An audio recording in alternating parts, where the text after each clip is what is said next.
sommes toujours dans notre partage dans, dans 2 Pierre 3, 2 Pierre 1 plutôt, du verset 3 jusqu'au verset 10. Si le bien-aimé peut lire. 2 Pierre 3, du verset 3 jusqu'au verset 10. 2 Pierre 3, verset 1. Du verset 3 jusqu'au verset 10. Comme sa divine puissance nous a donné tout ce qui contribue à la vie et à la piété, au moyen de la connaissance de celui qui nous a appelés par sa propre gloire et par sa vertu, lequel nous assure de sa part les plus grandes et les plus précieuses promesses, afin que par elles vous deveniez participants de la nature divine, en fuyant la corruption qui existe dans le monde par la convoitise. À cause de cela même, faites tous vos efforts pour joindre à votre foi la vertu, à la vertu la science, à la science la tempérance, la patience, à la patience la piété, à la piété l'amour fraternel, à l'amour fraternel la charité. Car si ces choses sont en vous, elles y sont avec abondance, elles ne vous laisseront point oisifs, ni stériles pour la connaissance de notre Seigneur Jésus-Christ. Et celui en qui ces choses ne sont point est aveugle. Il ne voit pas de loin, et il a mis en oubli la purification de ses anciens péchés.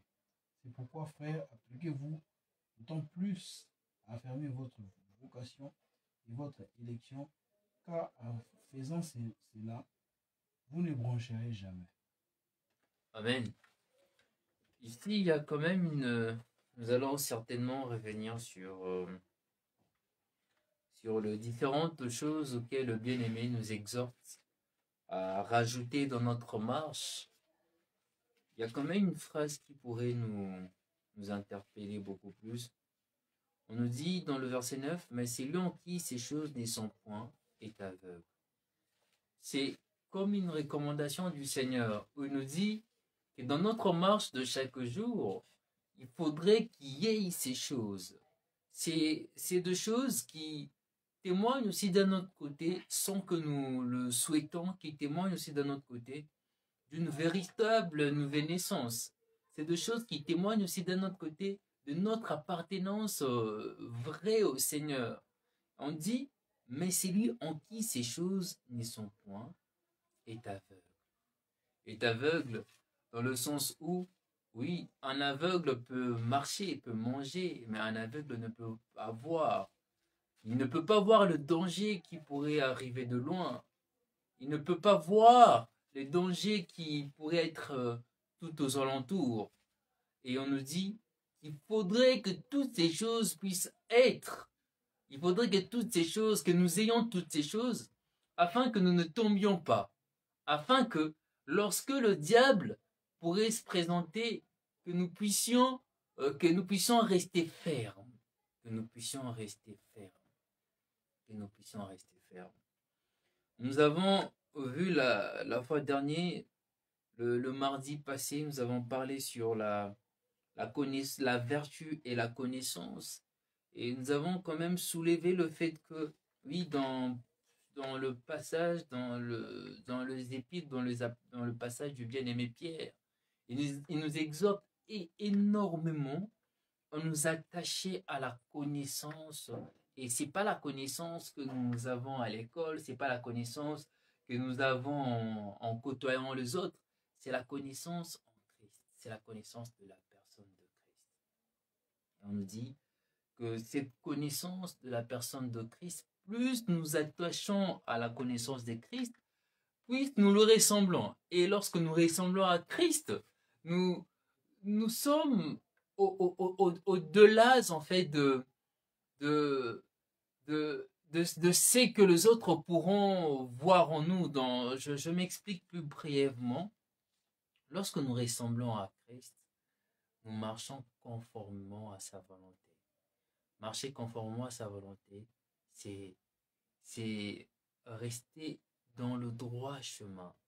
Et lorsque nous parlons du chemin de Christ, nous ne voyons pas que le miracle que Christ a ne voyons pas que toutes ces choses-là, mais nous parlons aussi de la croix.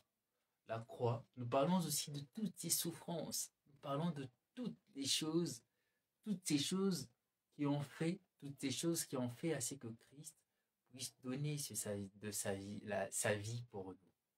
Oui, on nous dit que nous devions rajouter la connaissance. C'est vraiment cet exercice. La connaissance, c'est pas le fait de rester ou de partir juste le dimanche à l'église. La connaissance qui nous est demandée, c'est vraiment ces moments personnels, c'est vraiment un attachement vrai au Seigneur. Un attachement vrai au Seigneur. Pour le lecteur de la Bible, et j'aime bien prendre cet exemple-là, c'est toujours l'exemple du bien-aimé Pierre. Nous rappelons encore lorsque Christ sera traîné pour être jugé, et que une de dames va voir le bien-aimé Pierre, il va dire au bien-aimé Pierre, toi, tu ressembles à tes disciples, que tu as le même langage que ceux qui suivaient ces messieurs-là, que ceux qui suivaient Christ. On voit le bien-aimé Pierre qui par ses mots, va faire de son mieux pour s'échapper. Il va dire non, non, non. Cette même personne, Pierre, qui a pu fuir une femme qui lui parlait de son appartenance à Christ, c'est le même bien-aimé Pierre lorsqu'il sera conduit aux synagogues pour être jugé avec le bien-aimé Jean. C'est ce même bien-aimé qui va s'élever et qui va dire haut et fort qu'il préfère 1000 fois obéir à Dieu qu'aux hommes. Oui. Cela est venu avec la connaissance de Christ, avec son attachement avec Christ. Plus nous nous attachons à Christ, plus nous voyons encore de plus près les merveilleuses richesses qu'il nous accorde. Un autre exemple, ça serait l'exemple de notre bien-aimé Étienne, lorsqu'il sera conduit pour être lapidé. On nous dit que, ayant le regard fixé au ciel, il a vu Christ à la droite du Père, et on nous parle de la mort du bien-aimé Étienne. On ne nous dit pas qu'il est mort, on dit qu'il s'est endormi. Il s'est endormi. Cela nous montre déjà une personne qui est remplie de paix. Qui est remplie de paix. Pourtant, sa mort est faite dans une situation assez tragique. Pourtant, on voit une personne qui est lapidée. On nous dit, il s'est endormi. Et le dernier mot qu'il pouvait dire, en se laissant endormir, c'est tout simplement, ne leur impute pas leur péché. Il pardonnait, il s'est endormi. Oui, bien aimé, la connaissance de Christ nous fait aussi comprendre notre identité, qui nous sommes. Aussi longtemps on ne saura pas qui nous sommes, on sera traîné de gauche à droite. On sera vraiment traîné de gauche à droite. J'aime bien ce que Salomon dit, je me rappelle plus trop bien s'il le dit dans le Proverbe ou dans un autre, mais il dit mieux vaut un chien vivant qu'un lion mort. Mieux vaut un chien vivant qu'un lion mort. C'est juste pour expliquer que, puisqu'on sait que ce lion est mort, il ne peut rien nous faire. Face à un chien vivant, on préfère mieux un chien vivant. Un chien vivant qui peut attaquer. Un chien vivant qui peut exercer une certaine force. Oui. La connaissance de Christ nous assure notre appartenance et nous permet aussi de comprendre ce que nous sommes réellement. Ce que nous sommes réellement. Aussi longtemps on ne saura pas ce que nous sommes réellement, on sera toujours traîné de doctrine en doctrine. On sera toujours traîné de péché en péché. On sera toujours dans de mêmes choses, qui nous apportent rien. Après la connaissance, le bien-aimé Pierre va dire à la connaissance, la maîtrise de soi. La maîtrise de soi. La maîtrise de soi, c'est aussi l'une des choses que le Seigneur veut vraiment voir en nous.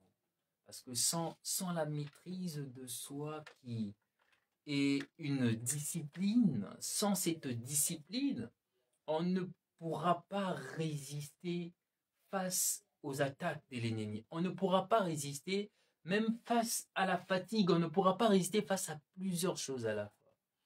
Vous savez, la vie chrétienne, c'est pas une vie où on passera de moments de miracles, de choses incroyables, incroyables. Non, c'est une vie qui est constituée de la vie actuelle, d'une vie normale que nous menons chaque jour, avec sa fatigue, oui, avec ses tourments, avec toutes les choses qui constituent une vie normale. Et si nous n'avons pas la maîtrise de soi, si nous n'avons pas une discipline bien précise, nous ne pourrons pas faire la part de choses. L'exemple de la maîtrise de soi qui me vient aussi en tête, si tu pourrais même le lire, c'est l'exemple de Daniel. Si tu peux lire Daniel.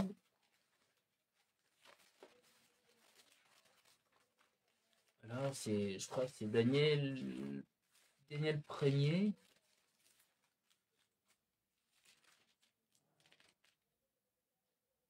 Daniel 1er du verset 5 jusqu'au verset 10.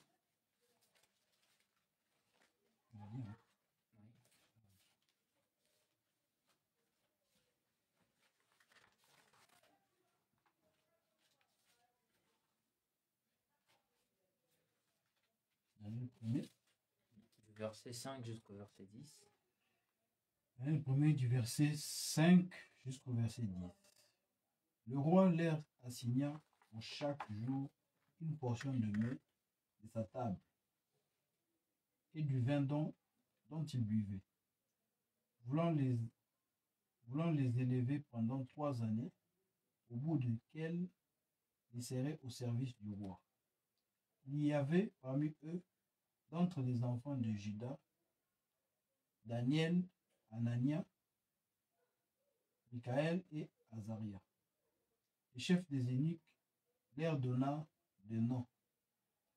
À Daniel celui de Belchatsar, à Anania celui de Shadrach, à Michaël celui de Meshach et à Azaria celui d'Abed-Nego. Daniel résolut de ne pas s'essuyer par le mets du roi et par le vin dont le roi buvait. Et il pria le chef des eunuques de ne pas l'obliger à s'essuyer. Dieu fit trouver à Daniel faveur et grâce devant le chef des eunuques. Le chef des eunuques dit à Daniel: je crains mon seigneur le roi, qui a fixé ce que vous devez manger et boire. Car pourquoi verrait-il votre visage plus abattu que celui des jeunes gens de votre âge? Tu peux t'arrêter là. Alors ici, on nous explique que le roi, dans sa bonne volonté, voulant que ses sujets puissent être en bonne santé, en bonne forme pour exercer en bien la mission qui leur sera confiée, le roi va mettre toute la nourriture et tous les aliments à la disposition de ce sujet. Mais Daniel, sachant que le mets du roi était un mets, la nourriture du roi était une nourriture qui allait souiller sa personne, dans sa maîtrise de soi, dans sa discipline, parce qu'il faut savoir que toutes les choses sont liées. Nous sommes partis de la vertu à la connaissance, à la maîtrise de soi. C'est tellement lié que le fait de connaître sa personne, de connaître le Dieu qu'il sert et qu'il ne peut pas, parce qu'il sert ces dieux-là, s'est mélangé avec le Dieu de ces rois-là. Daniel a tout fait pour rester dans cette maîtrise de soi, dans cette discipline, pour ne pas s'essuyer. Oui, bien aimé, la maîtrise de soi, cette discipline, c'est vraiment une discipline qui doit faire part de notre vie de chaque jour. Dans notre vie, dans nos moments d'études bibliques, dans nos moments de prière personnelle, dans nos moments de prière de groupe, dans nos moments au travail, c'est vraiment quelque chose. Ces disciplines doivent vraiment faire partie de notre vie chrétienne. C'est toute notre vie chrétienne qui doit être régie par ces disciplines. Et c'est cette même discipline que nous voyons aussi dans le bien-aimé Paul, lorsqu'il donnera ses conseils au bien-aimé Timothée, de se regarder comme un soldat. Si tu peux même lire ça, je pense que c'est 2 Timothée 2. Je vais chercher, c'est 2 Timothée 2, chapitre 2 du verset 3 jusqu'au verset 8. 2 Timothée, chapitre 2, verset 3. Jusqu'au verset 5. Souffre avec moi comme un bon soldat de Jésus-Christ. Il n'est pas de soldat qui s'embarrasse des affaires de la vie s'il veut plaire à celui qui l'a enrôlé. Amen. Il dit qu'il n'y a pas de soldat qui s'embarrasse ou qui s'occupe des affaires de la vie s'il veut plaire à celui qui l'a enrôlé. Ici, déjà, l'exemple que le bien-aimé Paul prend de soldats, déjà en regardant juste comment est-ce que l'armée est constituée, on voit déjà qu'il y a une telle discipline dans l'armée. Pour ceux qui ont fréquenté ou côtoyé des gens qui ont fait l'armée, c'est vraiment de personnes assez strictes dans chaque chose qu'ils font. Vous allez voir la personne range ses affaires de telle façon, tu vois, s'il y a tellement l'ordre dans la personne, que toi-même tu te poses même la question, tu te poses même de questions. C'est vraiment ça, c'est cet ordre-là, c'est cette discipline-là que le Seigneur attend vraiment de voir en nous. Nous sommes enrôlés pour le servir, et ce qu'il attend de nous, c'est que nous puissions nous occuper de ce qu'il nous a donné, de charge de la mission qu'il nous a confiée. Et la meilleure façon de nous occuper ou de mener bien cette mission-là, c'est premièrement de nous discipliner nous-mêmes, de savoir que nous sommes enrôlés par le Seigneur et que pour faire cette mission-là, nous avons 24 heures tout au long de la journée, de gens établir un programme, et ne pas faire comme une personne qui veut construire, bâtir une maison et que la personne ne sait même pas sur quoi faire son fondement. La personne ne sait même pas qu'est-ce que sa maison pourrait donner. Il faudra vraiment que nous puissions avoir cette maîtrise de soi, être disciplinants en nous. Cette même discipline pourrait encore nous rappeler Joseph. Joseph face à la femme de Potiphar. Face à la femme de Potiphar, on dit que la femme de Potiphar est venue même jusqu'à séduire Joseph, mais Joseph étant discipliné dans sa tête, sachant quel Dieu qu'il est en train de servir, il n'a pas cédé. Il n'a pas cédé aux avances de la femme de Potiphar. Bien-aimé, je relis encore le verset que je venais de lire, le verset 9 de 2 Pierre 1, on nous dit « Mais celui en qui ces choses ne sont point est aveugle. » Le contraire, celui en qui ces choses sont en abondance voit clairement. Voit clairement. Tu peux voir de loin des dangers et éviter ces dangers-là. C'est de cette façon-là que Daniel a dû conduire sa vie.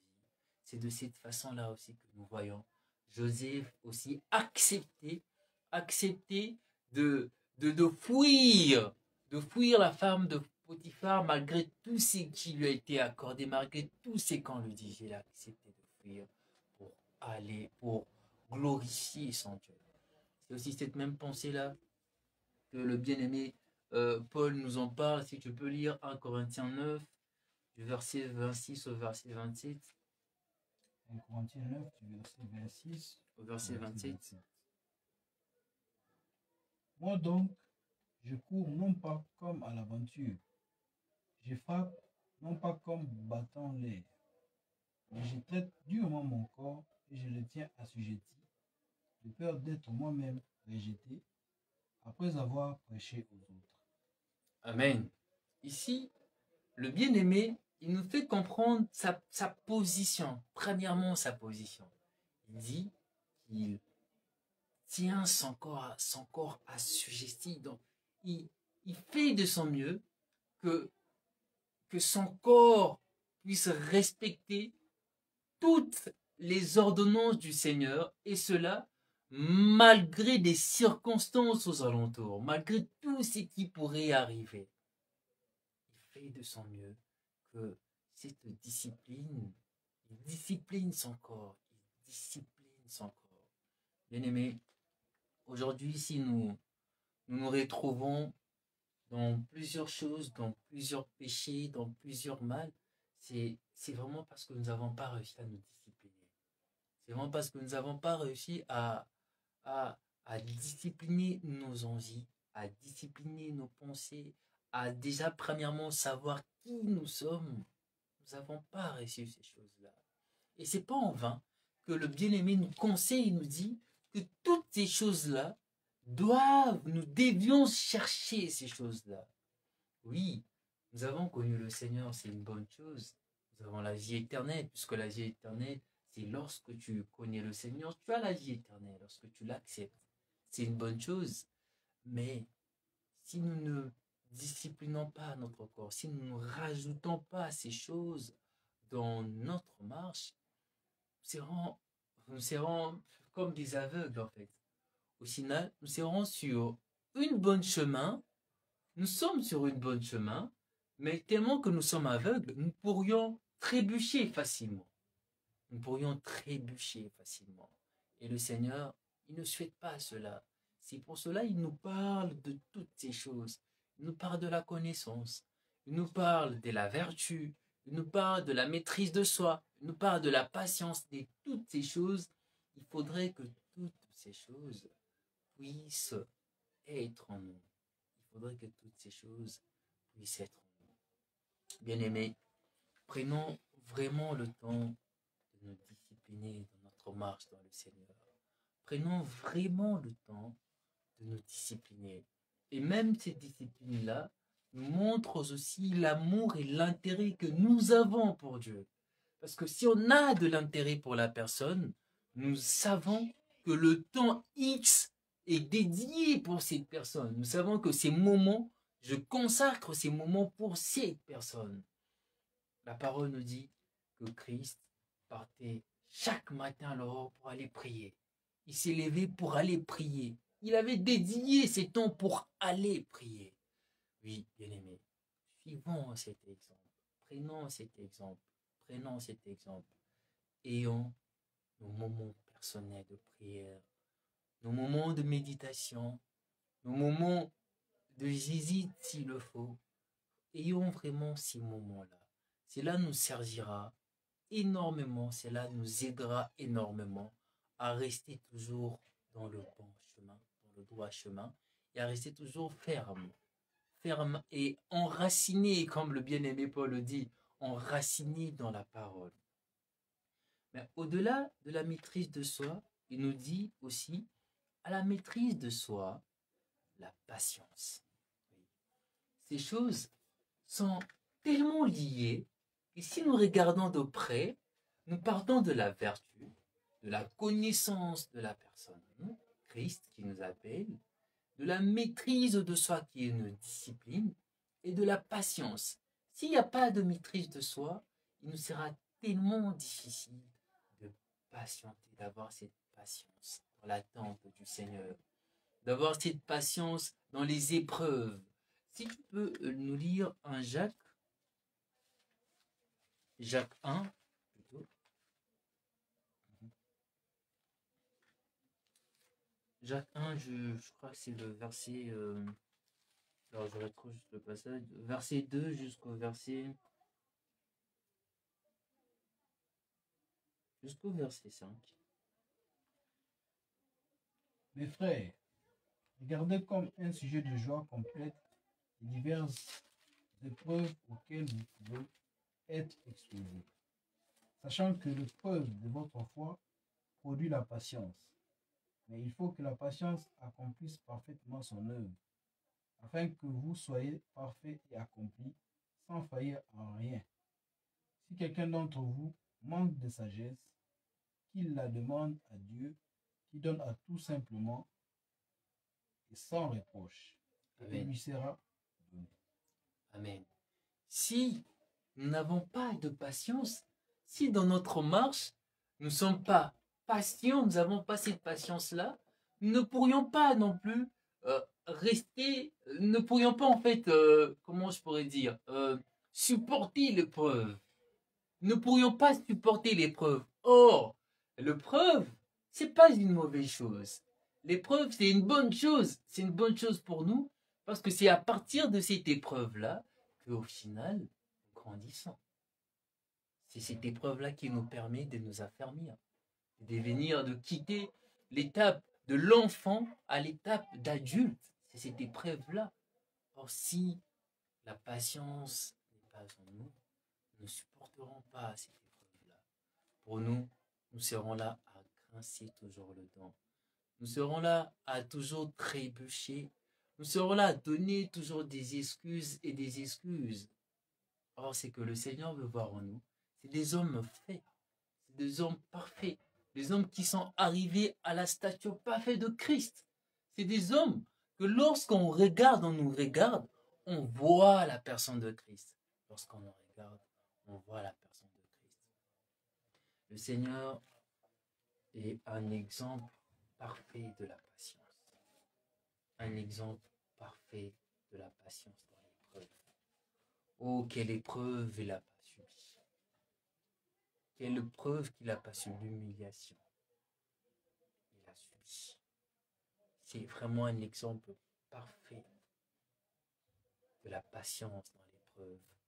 Pourrions même prendre le cas du bien-aimé Paul aussi, comme aussi un exemple parfait de la patience dans l'épreuve. Il y a tellement des exemples, pour même pas citer Job, qui est aussi un exemple parfait dans l'épreuve. Il y a tellement d'exemples, tellement d'exemples. Oui, bien aimé, je disais autrefois que ces choses sont tellement liées qu'il suffit juste de voir le fait d'être discipliné. Cela nous permettra de patienter, d'avoir une patience au frais dans l'épreuve. Cela nous permettra de supporter l'épreuve. Juste le fait d'être discipliné. C'est tellement lié que nous ne pourrions pas nous dire que je veux choisir un et laisser l'autre. Ça serait impossible. Ça serait impossible. Oui, bien aimé, la patience. La patience est une bonne chose. La patience est une bonne chose parce que la patience nous permet déjà certes de contempler de loin ce que le Seigneur a gardé pour tout à chacun de nous, mais aussi, comme je le dis, de grandir dans notre connaissance, de surmonter chaque étape, de surmonter chaque étape. Oui, bien aimé, je nous exhorte énormément, énormément à la patience. Et toujours dans le même passage de Jacques, le bien-aimé va dire, si quelqu'un d'entre vous manque de sagesse, qu'il la demande à Dieu. Nous pourrions même remplacer cette sagesse-là par le fait que si quelqu'un d'entre nous manque de la patience, si quelqu'un d'entre nous manque aussi cette maîtrise de soi, pourquoi pas juste venir auprès du Seigneur, reconnaître cela, demander au Seigneur de nous accorder déjà cette maîtrise de soi, de demander au Seigneur de nous accorder cette patience dans l'épreuve, cette patience dans l'épreuve. La patience dans l'épreuve nous servira aussi dans notre marche avec les autres. Avec les autres, parce que les autres pourraient aussi être cette épreuve pour nous. Le Seigneur va peut-être vouloir mettre un frère à côté auquel tu seras ramené à supporter ces frères-là, malgré que ton cœur est blessé de voir les erreurs du frère, malgré que tu es affligé de voir toujours la même chose. Mais oui, bien aimé, la patience, la patience, la patience. J'aimerais aussi rappeler une chose, bien aimé, lorsque nous parlons de toutes ces choses, lorsque nous parlons de toutes ces choses auxquelles le bien-aimé Paul nous invite à rajouter dans notre marche, nous ne mettons pas de côté que toutes ces choses, nous l'avons en Christ. dans le sens où que nous puisons cette force pour rajouter ces choses en Christ. Parce qu'au final, sans Christ, sans que Christ règne dans nos cœurs, nous ne pourrions pas avoir la maîtrise de soi. Sans que Christ ait régné dans nos cœurs, on va essayer plusieurs fois. Ça tournera à la loi, aux préceptes, aux choses, aux ordonnances, à la place d'une vie remplie par le fait que nous ayons déjà la personne de Christ en nous, par le fait que nous puissions naître de nouveau, être réellement nés de nouveau. Parce que si en toi, tu n'es pas né de nouveau, tu vas tout faire. Tu vas essayer, tu vas créer 2 emplois du temps, tu vas tout faire, tout mettre pour arriver à cela, à ce que le bien-aimé nous demande, mais tu n'arriveras pas. Tout simplement parce que tu es en train de lutter avec tes forces. Tu luttes avec tes propres forces. Au final, tu tourneras en rond et tu perdras encore plus de temps. Commençons premièrement déjà à inviter le Seigneur dans notre vie. Commençons déjà par là. La base de toutes choses. La base de toutes choses. Avant que nous puissions aller au-delà, avant que nous puissions aller à l'étape de construction, commençons déjà par le fondement. Christ dans notre vie. C'est ça le fondement. Acceptons déjà le Seigneur Christ dans notre vie. Si le Seigneur est dans notre vie, si le Seigneur est maître dans notre vie, toutes ces choses-là viendront. Je n'aimerais pas dire que ces choses vont couler comme de l'eau de roche. Non, il est vrai que nous serons confrontés aussi par plusieurs choses. Nous serons confrontés aussi peut-être par nous-mêmes. Mais toutes ces choses-là, ça sera plus par nos propres forces, mais ça sera par la force que nous avons en Christ, que nous pourrions rajouter facilement ces choses. Et en rajoutant facilement ces choses, en ayant la maîtrise, en parlant, je veux revenir encore sur la connaissance parfaite de la parole. Lorsque, par exemple, dans Apocalypse, et qu'on nous parle de la marque de la bête, où le Seigneur dit que si cette marque est une marque d'homme, que nous puissions avoir la sagesse à discerner cela. Le Seigneur nous invite déjà à une connaissance. Le Seigneur nous invite déjà à travailler notre connaissance. Le Seigneur nous invite déjà que nous puissions savoir déjà en nous qu'il y a une connaissance que nous devions travailler. Il y a une connaissance, il y a notre part à nous à faire. Il y a cette part-là. Oui, bien-aimé, accepter le Seigneur Jésus-Christ, c'est la base. Et la vie chrétienne commence par là. En rajoutant toutes ces choses-là, en rajoutant la maîtrise de soi, en rajoutant toutes ces choses-là, nous orientons tout droit vers la stature parfaite de Christ. Et c'est cela la volonté du Seigneur. C'est ça, c'est que le Seigneur veut voir dans la vie de tout à chacun de nous. C'est vraiment ça, c'est que le Seigneur veut voir dans la vie de tout à chacun de nous. Alors, je ne sais pas déjà si pour le moment on a d'autres questions. As-tu une possibilité de vérifier sur la page s'il y a d'autres questions sur la vidéo? On va déjà voir si on a des questions, comme ça on pourrait...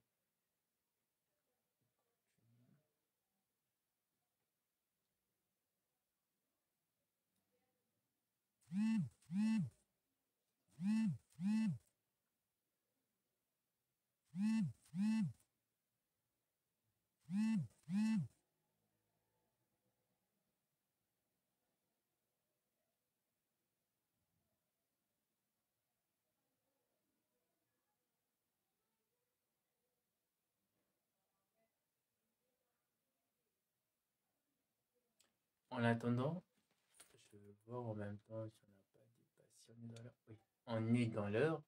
Alors, après la maîtrise de soi, la patience, on parlera de la piété. la piété. Oui. La piété, notre vie doit tellement refléter ces caractères divins, ces caractères d'être pieux. Cette marche qui est régie, non pas par notre pensée, mais cette marche qui est régie selon la volonté de Dieu.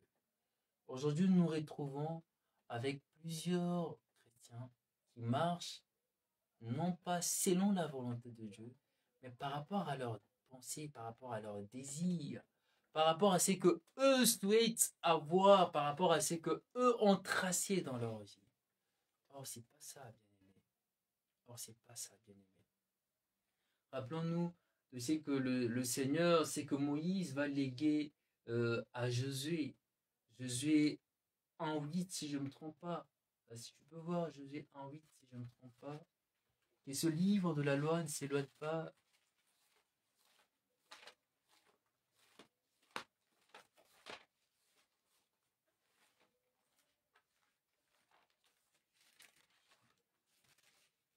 Oui, Josué 1,8.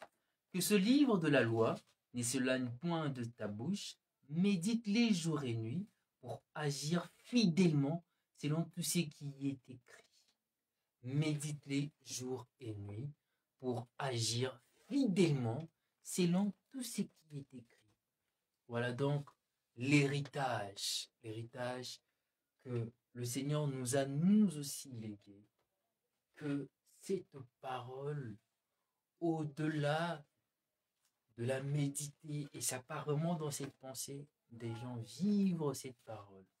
Elle doit être serrée, ancrée dans nos cœurs, ancrée dans nos cœurs. Notre marche n'est pas prescrite selon nos pensées, n'est pas prescrite selon ce que nous voyons, selon ce que la nature nous propose, selon ce que le monde nous propose. Non, bien-aimés, notre marche à nous chrétiens est prescrite selon le calendrier de Dieu, selon la volonté de Dieu, selon la volonté de Dieu. C'est à cela que nous sommes appelés, c'est à cela qui est appelé, c'est à cela dont nous faisons aussi allusion lorsque nous parlons de la piété, d'une vie qui est pieuse, une vie qui est régie selon les Écritures, selon la volonté de Dieu. Aussi longtemps que nous aurons à rajouter ou bien à nous prescrire nous-mêmes notre volonté, on ne sera pas dans une vie qui est pieuse. On sera toujours dans de rajout. Rappelons-nous aussi je pense que c'était la période de Moïse, où le peuple a ramené un feu étranger. Je pourrais chercher le passage après, où il y avait deux enfants d'Israël qui sont partis et qui ont ramené un feu étranger. Et nous, le Seigneur ne veut pas que nous puissions ramener un feu étranger. Le Seigneur ne veut pas que dans notre marche, que nous ayons une volonté qui ne ressort pas en fait de ce que le Seigneur a tracé pour nous. Bien-aimés, ça serait peut-être assez compliqué de le dire, mais aussi assez simple de l'accepter, que la volonté que le Seigneur a tracée pour nous, c'est pas de la magie, bien-aimé. Cela est prescrit dans sa parole. Cela est prescrit dans sa parole. Nous n'allons pas attendre qu'il y ait de la foudre. Nous n'allons pas attendre qu'il y ait un très grand homme de Dieu qui va venir nous dire, bien-aimé, toi, tu dois dans ta marche, tu ne dois pas faire la chose. Non, bien-aimé. La parole. Et aujourd'hui, nous avons la Bible presque partout, dans nos téléphones. Nous avons la Bible, nous avons cette facilité-là d'avoir cette parole presque partout. Presque partout. Presque partout. Et je vais peut-être finir par là, comme ça nous laisserons la partie de l'amour fraternel et de la partie piété que nous allons voir le mardi prochain. Bien-aimés, je vais peut-être m'arrêter là. Hébreu 12, lorsque le bien-aimé Hébreu 12 ou le Hébreu 13, vous qui êtes environnés d'un si grand nombre, je pense que c'est Hébreu 12, si je ne me trompe pas. Voilà, c'est Hébreu 12. Nous donc, puisque nous sommes environnés d'une si grande nuée de témoins, rejetons le fardeau et le péché qui nous enveloppe si facilement. Bien-aimés, j'aimerais que nous puissions toujours nous rappeler de ces passages. Nous avons aujourd'hui aucune excuse à donner. Aucune excuse à donner. Cette parole que nos aînés dans la foi, et je pense que toujours c'est plutôt dans Pierre, on nous dira que les prophètes ont cherché à sonder la parole, à identifier, à chercher la période que Christ allait venir, ils ont cherché à sonder cette parole. Mais Dieu les a fait comprendre que ce n'était pas eux, que c'était à nous. Cette parole que nous avons bien aimée. Et j'aime aussi le passage où le bien-aimé, toujours dans Hébreu, lorsqu'il dira que la parole est un couteau à double tranchant. C'est un couteau à double tranchant. Utilisons cette parole en bon escient, sinon nous sommes environnés d'un si grand nombre de témoins. Oui. Nous n'aurons pas des excuses à donner. Nous avons tout est écrit. Tout est écrit. À nous de prendre cette parole, de l'utiliser comme le Seigneur souhaite que nous puissions l'utiliser. Des promesses, nous l'avons dans sa parole. Une vie qui plaît à 100% à Dieu. Tu veux marcher ainsi, tu as tout écrit dans cette parole. À toi juste de prendre le temps, comme nous l'avons dit, discipline-toi. Accepte de perdre de ton temps. Car ce n'est pas du temps perdu, c'est du temps gagné même. Mais pour t'attacher au Seigneur, pour croître dans la connaissance du Seigneur. Alors je vois qu'il n'y a pas de questions. Nous allons prier.